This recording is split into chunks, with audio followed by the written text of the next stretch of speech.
El contenido que comparto hoy con vos forma parte de dos encuentros de taller, de una sesión del taller de viernes y de la siguiente, del día siguiente, del taller de sábado.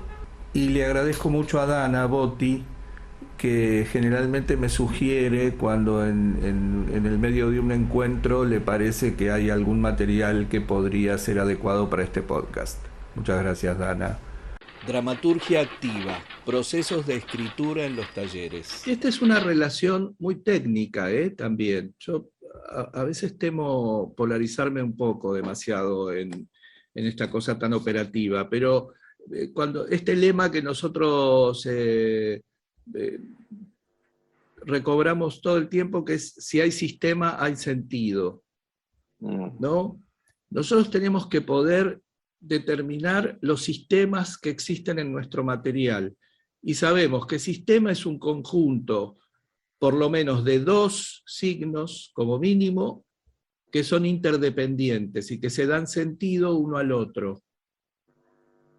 Esa es una verificación que hay que hacer en algún momento, ¿no? Por ejemplo, cuando uno termina el primer borrador, como decía Dana recién, ¿no? Cuando uno ya tiene la última escena, bueno, entre las revisiones que hay que hacer, fundamental es esta del sistema. Entonces, si yo tengo el oso polar que apareció, que para la dramaturgia, José Sanchís Sinisterra, a este tiburón lo llama el chino, que aparezca un chino de golpe, ¿no? Es eso, es como una sacudida que recibe el material de algo nuevo, que todavía no se sabe con qué se junta, a qué sistema pertenece, para qué entra, qué función tiene dramáticamente, ¿no? Justamente, abre expectativas. Esto es muy bueno introducirlo cuando uno está sabiendo demasiado, cuando está intoxicado de control sobre el material. Perder el control es eso, hacer entrar un astronauta a la casa de Bernarda Alba nos hace perder el control, ¿no? Digo, eso. Hay que ver después qué hacemos con ese astronauta, si queda en la obra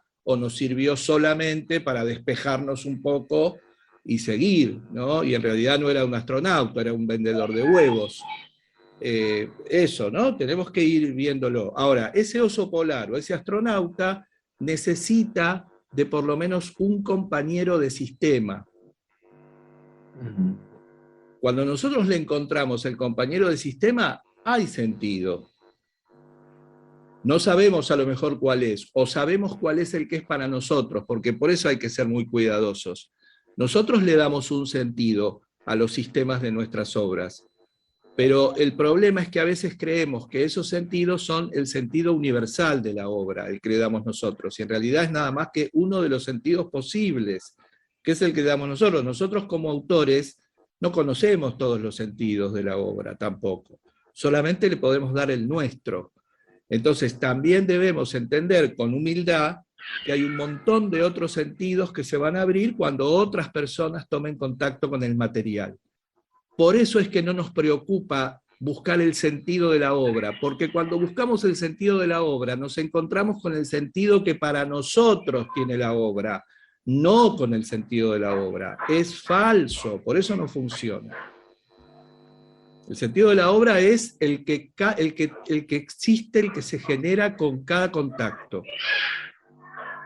El que tengo yo es el mío, no el de la obra, por eso. El de la obra no existe a priori, además, como el de la vida, no existe a priori.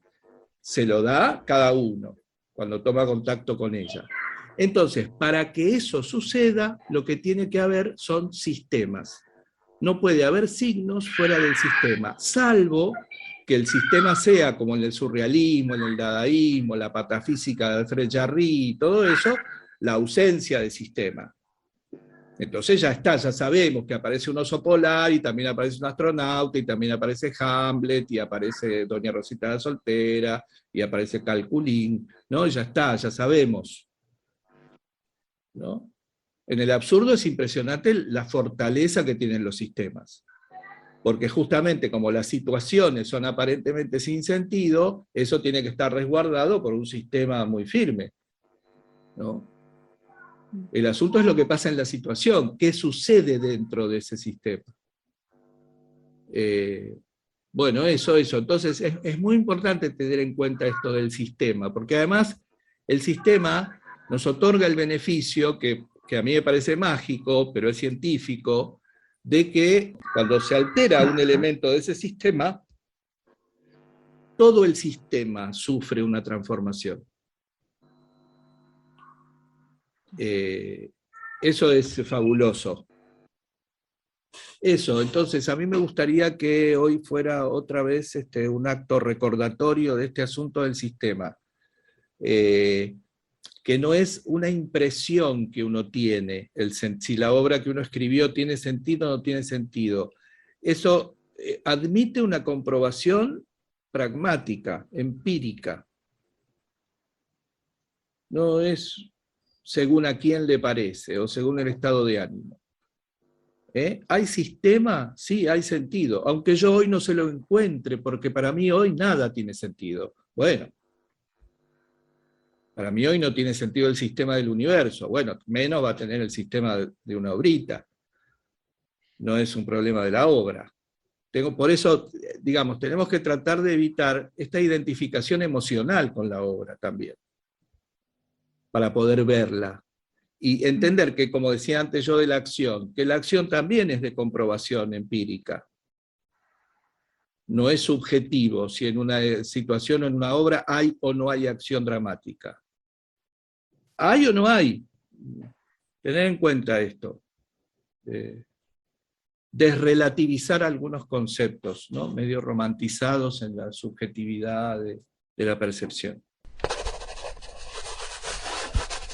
Vamos a aprovechar, antes de ver el trabajo de Andy, yo le decía a Andy que ayer en el grupo del viernes estuvimos hablando de unas cosas que a mí me parecieron muy interesantes, porque hablamos justamente de ciertas condiciones que tiene la dramaturgia que no son subjetivas.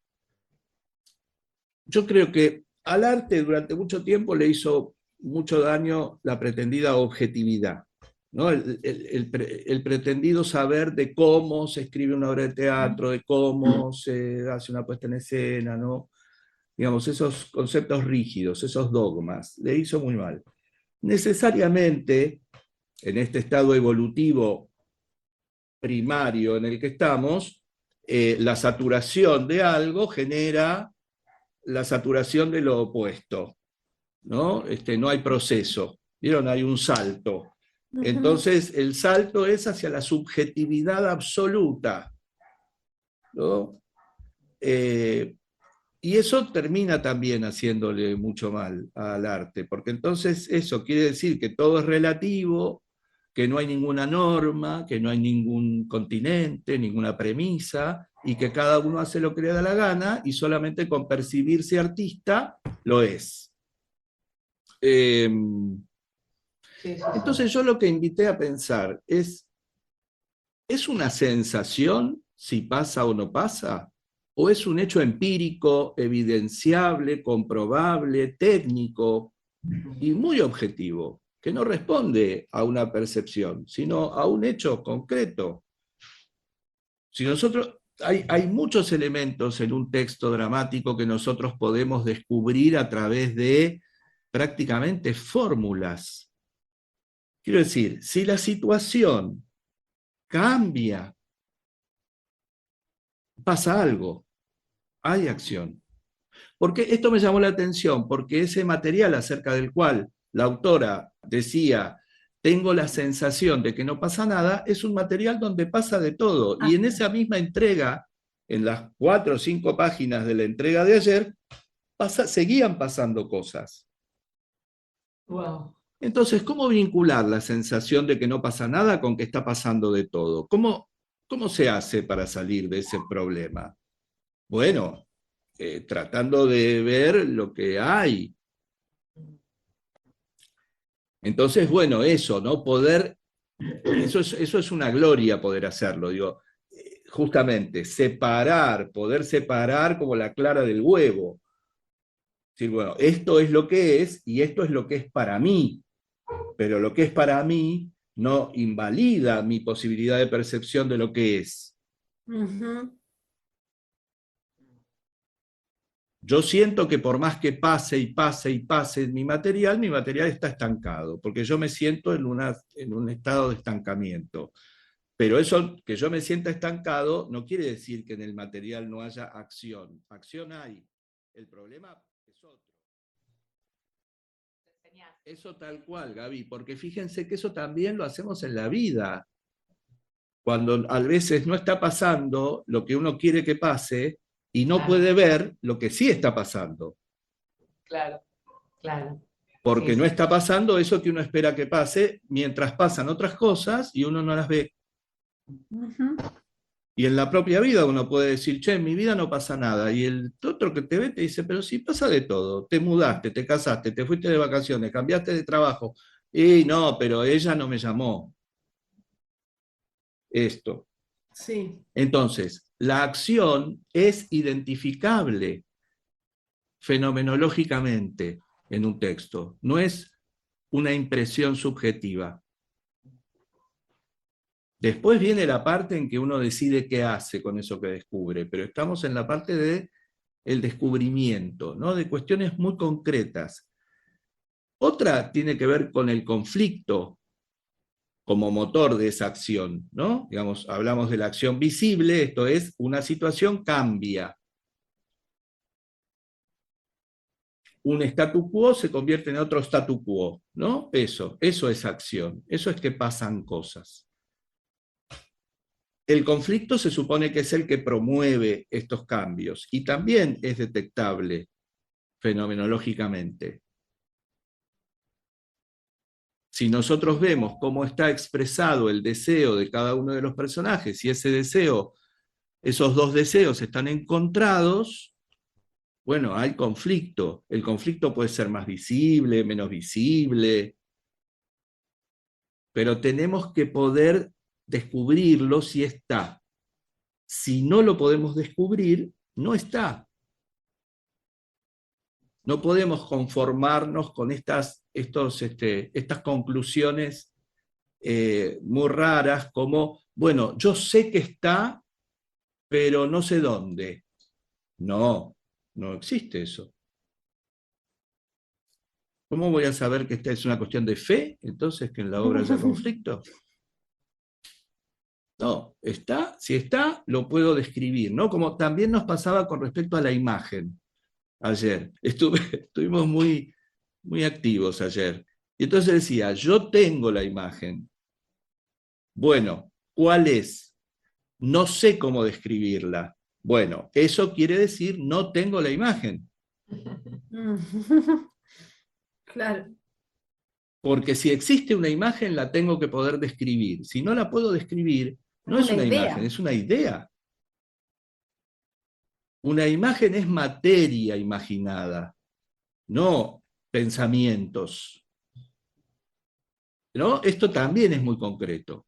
No sé si tengo la imagen, si no tengo la imagen. Si la puedo describir, la tengo. Si no la puedo describir, no la tengo. A lo mejor, insisto con esto siempre, algunos, como Vero, por ejemplo, se pasarían media hora describiéndonos pliegues de la cortina, manchas del mantel, rotura de la página del diario, y otro diría negro, olor a podrido, silencio. Cada uno a su manera, sin duda. Pero es descriptible. Esto que digo, negro, olor a podrido, silencio, es una recontra imagen. Ujú. Otra cuestión que veíamos ayer, que también podemos revisar de manera bien consciente, es sin duda el bien amado sistema fundamental, que también es un procedimiento muy concreto y nada subjetivo. Bueno, sí es subjetivo, sí, todo es subjetivo. Cuando digo nada, ya saben, no digo nada, digo nada, casi nada. Quiero decir, subjetiva es la aplicación del sistema en la obra artística, sin duda, ¿no? Eso no podemos negar que es subjetivo. Pero sí hay un aspecto completamente objetivo, que es que esa vinculación que estoy haciendo entre el pajarito y las plumas de los almohadones es real. El almohadón tiene plumas y el pajarito tiene plumas. Eso es un sistema. La subjetividad está en encontrar que la pauta que conecta esos dos signos del sistema son las plumas. Si no utilizo esa pauta que conecta, utilizo como pauta el estampado tropical, entonces el almohadón no hace sistema con el pajarito, para mí. Ahora que lo escucho, veo que también podría encontrarse una pauta que conectara el pajarito con el paisaje tropical. La pauta es lo que cambia el enfoque del sistema, que es completamente subjetivo. El sistema es muy concreto. Entonces, sabemos que todos los signos que nosotros podemos percibir en nuestro material tienen que formar parte de un sistema.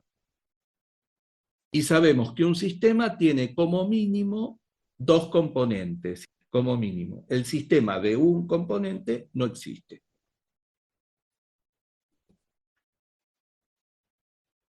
Y además, esto, ya sabemos otra vez, siempre conviene recordarlo, nos evita entrar en el problema del sentido de la obra, que nos hace entrar en un laberinto de falacias. Porque las obras no tienen sentido a priori. El sentido que nosotros percibimos de nuestra obra es el que configuramos nosotros en relación con la obra, no el de la obra, es el nuestro. Por eso no nos sirve para configurar la obra. Por eso es, además de autoritario, inútil pretender que el sentido de la obra es el que le doy yo porque soy el autor. Aunque sea el autor, cuando le doy sentido, soy lector. Y como lector tengo una mirada subjetiva sobre la obra. Y el sentido que se arma entre mí y la obra tiene elementos de la obra y cuestiones de mi propia enciclopedia, de mis saberes preexistentes, de mi experiencia, ¿no? Digamos, es un hecho privado, único, el de ese sentido. Entonces, ¿cómo hacemos para escribir si no nos podemos preocupar del sentido? Lo dicho, apelamos a la construcción del sistema. Y creemos en el aforismo, que no sé si lo inventé yo o me lo aprendí, de que si hay sistema, hay sentido, que uno se queda tranquilo con eso, tranquilo. Ay, ayer leía yo una cosa muy interesante. El capítulo del libro de Rogers que voy a publicar en estos días. Ese libro sobre educación que estoy publicando en YouTube. Que se hablaba justamente de esto, ¿no? De cómo funciona una persona plenamente, que por supuesto también es cómo funciona un dramaturgo plenamente. Bueno, ahora textualmente no lo puedo recuperar, pero que es esto que estamos diciendo en relación al sistema y quedarse tranquilo, ¿no? Esto quiere decir que yo sé que esto tiene sentido, pero no sé cuáles tiene. No sé cuáles son todos los que tiene, pero sé que los tiene. Una persona que funciona plenamente, digo, para vincularlo bien con lo de Rogers, para Rogers es una persona que sabe que va a hacer lo mejor que pueda hacer eventualmente frente a cualquier situación, pero no sabe qué va a hacer. No tiene un repertorio de reacciones rígidas catalogado para ver a cuál le corresponde en cada momento. Bueno, eso es una personalidad rígida, eso no es una persona que funciona plenamente, porque no es espontánea, porque no es creativa, porque no está presente nunca, porque siempre está yendo a buscar a los archivos cuál es la reacción que corresponde. En cambio, la persona que funciona plenamente es espontánea, es genuina, está en contacto con la experiencia presente, pero justamente no sabe qué va a pasar, pero sí sabe que va a hacer todo lo posible para ser asertivo. Y la última que nos queda, que es también muy precisa, por lo menos hasta lo que yo pude pensar, lo que pensamos ayer, es la que tiene que ver con el relato, con lo que Aristóteles llama la fábula, que ya sabemos que nosotros no partimos de ahí porque no somos narradores, pero sí reconocemos un sistema narrativo en lo que vamos escribiendo. Sí, Y ese sistema narrativo tiene que ver simplemente con lo que pasa en sentido cronológico, ¿no? claro. Eso es una fábula, eso es un relato. Diversos sucesos que aparecen uno después de otros.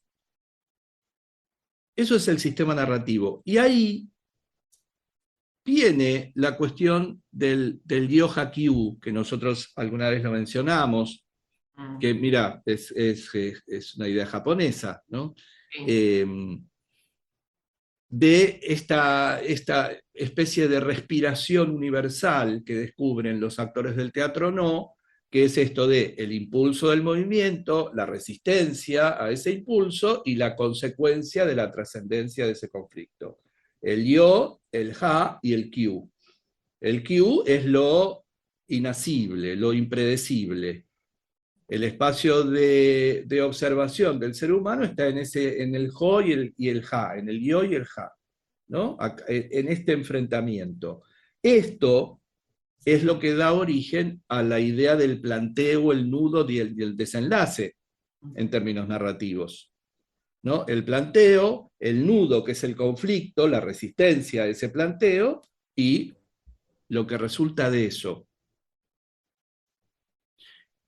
Es muy práctico el uso de la fábula también cuando estamos revisando un material, porque, por ejemplo, yo tengo una escena donde el personaje va a la panadería y dice, ¿me da un cuarto de miñones? No, los miñones se me acabaron. Ah, pero mi mamá come nada más que miñones. Bueno, lo siento, señora, venga mañana. Si en la resolución de eso está la información de que la panadera le dijo que no había miñones cuando fue a la panadería, la escena de la panadería es irrelevante. Ujú, claro. Porque el yo que no estoy mostrando está contenido en el Q o en el ha, en el momento del conflicto o en el de su trascendencia. Entonces, ese yo no hace falta que sea explícito. Lo que hace es ocupar lugar para tener la misma función que tiene una información en el ha o en el Q. Entonces, estas cuestiones tan concretas, a mí me parece que si nosotros recordamos que son concretas, que no tenemos que darle muchas vueltas, que hay que ir a buscar como buscamos en una caja de herramientas o en un escritorio, cosas concretas, creo que es muy facilitador para el trabajo de lectura del propio texto. Bien práctico. Bueno, quería compartirlo con ustedes aprovechando que tenemos tiempo, porque fue muy... Dramaturgia activa, procesos de escritura en los talleres. Todo ese fragmento del sentido de la obra y todo eso